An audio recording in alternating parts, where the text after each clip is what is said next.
Ciao besties! Welcome or welcome back to my channel. If this is your first time here, first of all, hi! Thank you for watching. My name is Viviana and I'm a graphic designer specialized in brand design. And today we're gonna work on a little passion project together. I'm gonna take you with me and walk you through my entire brand design process from the very beginning with the sketches and the inspiration to the finished product. So it's gonna be a fun one. Strap in, grab a drink, and let's design something. I also have a drink here. Yes, this is a Doctor Who mug. I don't want to talk about it. So let's jump on Pinterest and let's meet the brand that we're gonna design today. The brand that we're gonna design today is called Acid Eye and it's an interior design studio. I am completely obsessed with this style. I had to look this up for a client and ever since then my Pinterest has been full of these pictures and I'm like, oh my god, I want to live there. And of course my TikTok heard about that. It was like, okay, you want to get obsessed? Let's get obsessed. My For You page now it's full of people showing their apartment, painting furniture. I was like, okay, I have to channel this obsession into something.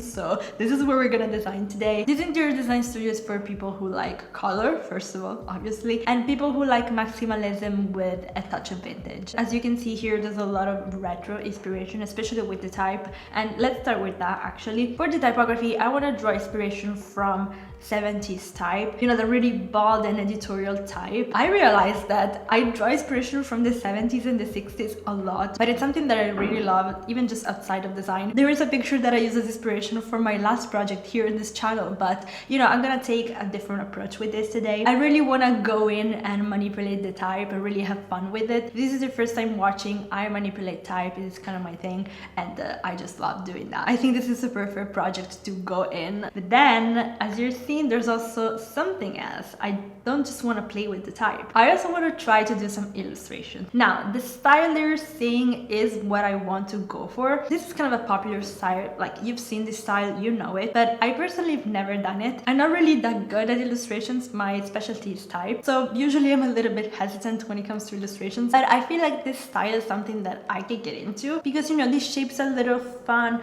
and imperfect, which, you know, definitely helps. It also kind of connects with this idea that I'm having because, you know, the studio is called Acid Eye and the inspiration is gonna be 60s and 70s psychedelic design a little bit. So I think that I'm gonna design some furniture, but I want to add like a little distortion to kind of go with the acid eye thing, like, you know what I'm talking about. If you know psychedelic design, you know exactly what I'm talking about. This picture here is gonna be kind of the main inspiration. You see how all these shapes gonna go together. I also want to do some furniture that kind of resembles this style. I don't know where I'm pulling this inspiration from, like I don't know where it came from, but do you know like 60s futuristic style, like the Jetsons? Do you remember this cartoon? It's so old, I don't even know why it came to me. Do you remember that type of furniture that you would see, those really weird shapes? I kind of want to do something like that because of course we're not aiming for realism, so I don't really care about making things that look real. We're just gonna see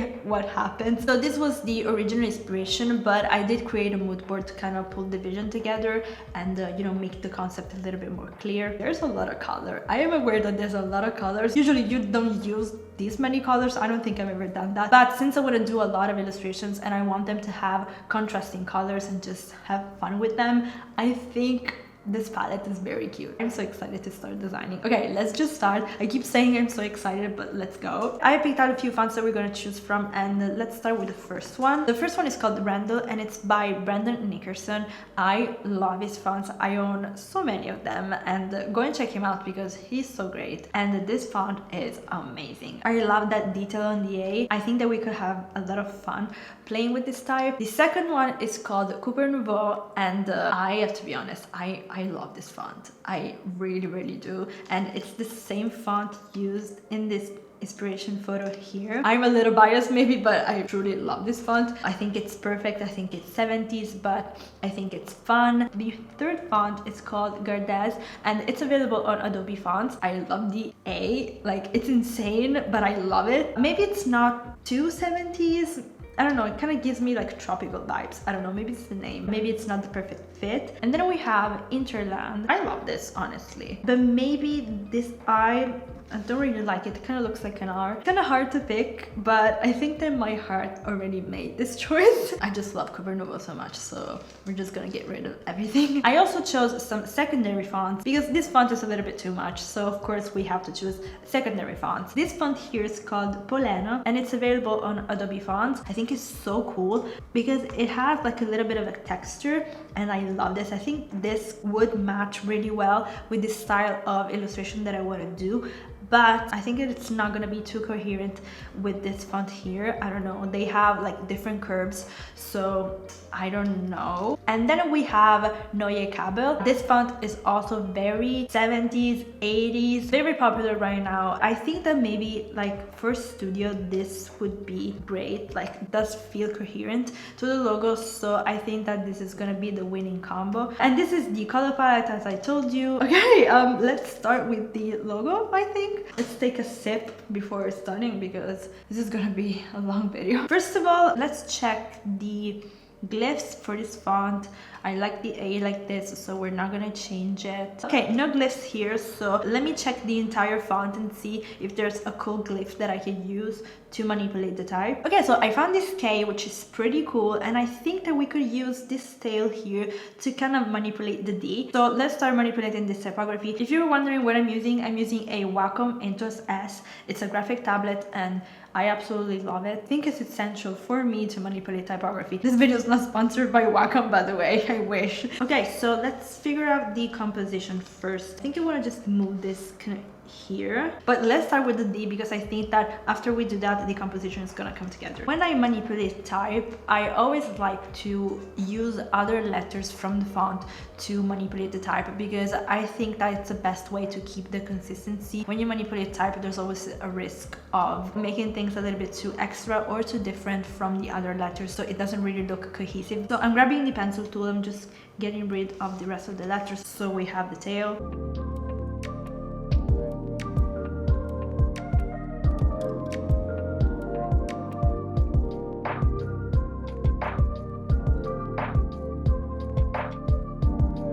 Okay, work. Okay. I didn't think this was gonna turn out this easily, this quickly. Okay, what I wanted to do is kind of create some sort of space to tuck in the word studio, which I think that we did. I think this is so cool. Like here we have a little bit of room. I don't know why I'm touching the screen, you can't see that. Anyway, we did kind of create that space for the word studio. I think it's gonna be cool if we add like a lot of kerning. It does work. Oh my god, I am a genius. I think this shape is so cool, but I want to work on the other letters a little bit more. I want to do something with the Y because I don't really like this little arms that it has. Not really a fan.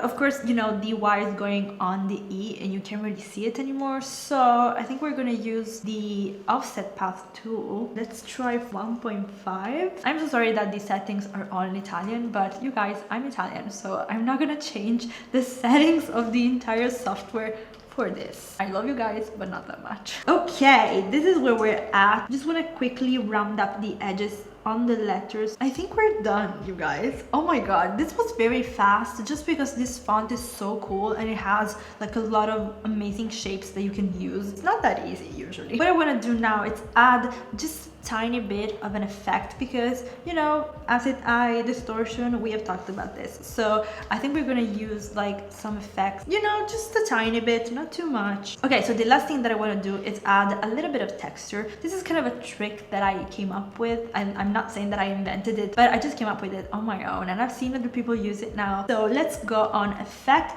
distort and transform, and roughen. This looks insane, obviously. Round up the edges and then let's adjust the settings a little bit. Okay, we're gonna fix this a little bit. I'm gonna use the pencil tool and the smooth tool. Okay, so I tried some different things and now I like how it's looking. I'm just quickly gonna design the secondary logo, which is gonna be pretty much the same. I'm gonna do the same steps and I will be right back. All right, so here we have the secondary logo. I kept the D as it was because I think that the composition works a little bit better. And let's move on to the logo mark because I have a fun idea. So let's bring the letter A, and I actually have a sketch for this because it might be a little bit complicated to explain. I don't know. So basically the name of the studio is Acid Eye. So of course I wanted to incorporate an eye a little bit. And as I was looking at this A, I realized that it kind of looks like an eye. Like if we rotate this a little bit like this, it does look like an eye. Very similar to like the Egyptian hieroglyphic kind of eye, but you know, it just kind of happened. If we just continue the tail on the A, we can kind of create an eye like this would be the eye, and then we're just gonna do this. So oh my god, let's do that.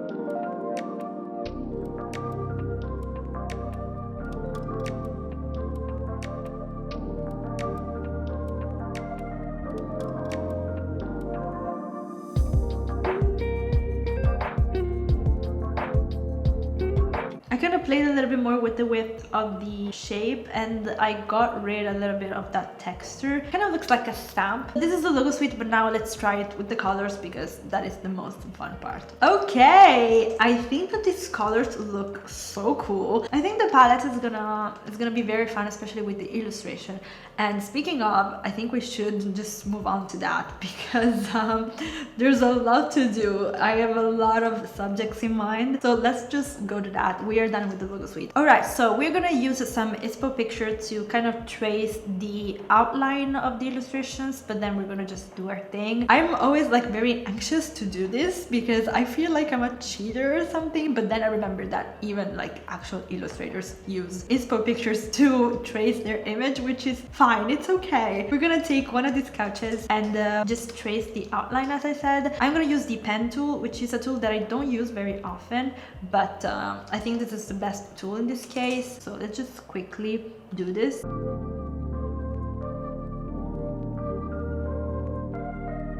Instead of just crying my eyes out while I try to do these curves, let's just use an amazing tool that we have on Adobe Illustrator called the curvature tool. The curvature tool is made exactly for this. So you just take it and you just create your curve, which is exactly the type of curve that I want to do. It's a fun little trick that I've picked up recently and I love this because it saves me so much time, and it also, the curvature tool is amazing for type manipulation. This looks pretty cute. I'm just gonna add in some colors so we see every element a little bit better. All right, so we have this couch. It looks pretty fun already. Kind of looks like a face, but we have to add a little bit something because this is too plain, too simple. I kind of want to create like a curve, like a really big curve. Let's grab the pencil tool and just do it. Now it looks even more like a monster, like a face. Okay, so now I'm happy with this, and one last thing that I wanted to do is work on these pillows. I have a fun idea for both of them. So for this one, let's ungroup this.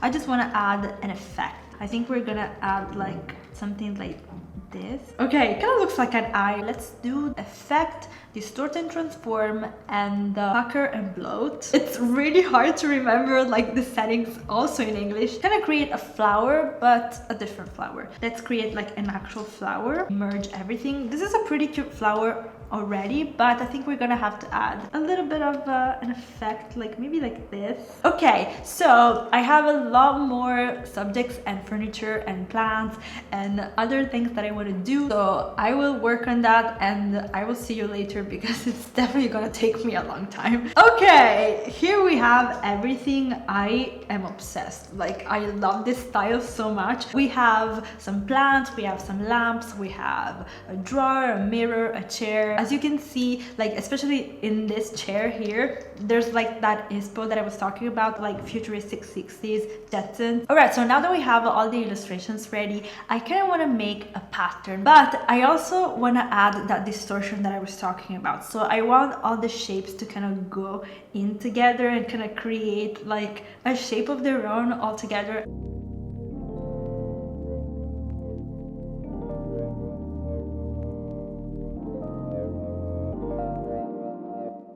Alright, so this is the finished pattern. I absolutely love this. One other thing that I wanted to add is a little bit of texture. This is a last minute thing. I didn't think that I was gonna do this, but this is a trick that I do a lot, so I think it's cool to show it. So what I want to do is add a little bit of texture, but again, not too much because this is already a lot. So let's copy our layer and go on filters.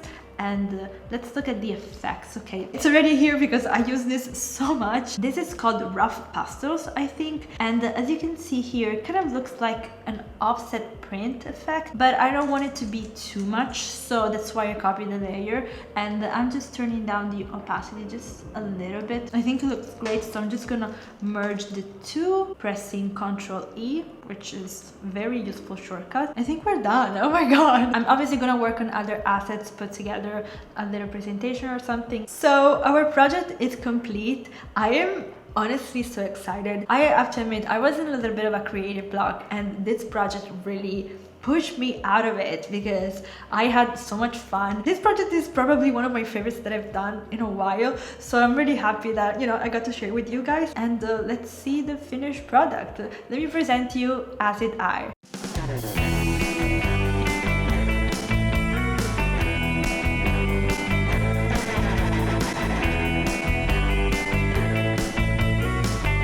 So guys, let me know in the comments what you think, and of course, if you like the video, push the like button, subscribe, you know, all of that stuff. I will really appreciate that. There's gonna be a lot of new exciting content on this channel, so I hope you stick around for it. If you want to stay updated on these videos, go and follow me on all my social media. My main platform is Instagram, so you will definitely find me there. We design a lot on this channel, but we also talk about brand design, brand strategy, running a business, so many other things. So if you're also interested in this type of content, then check out this playlist here. Thank you so much for watching. I will see you again in another video next week. Ciao!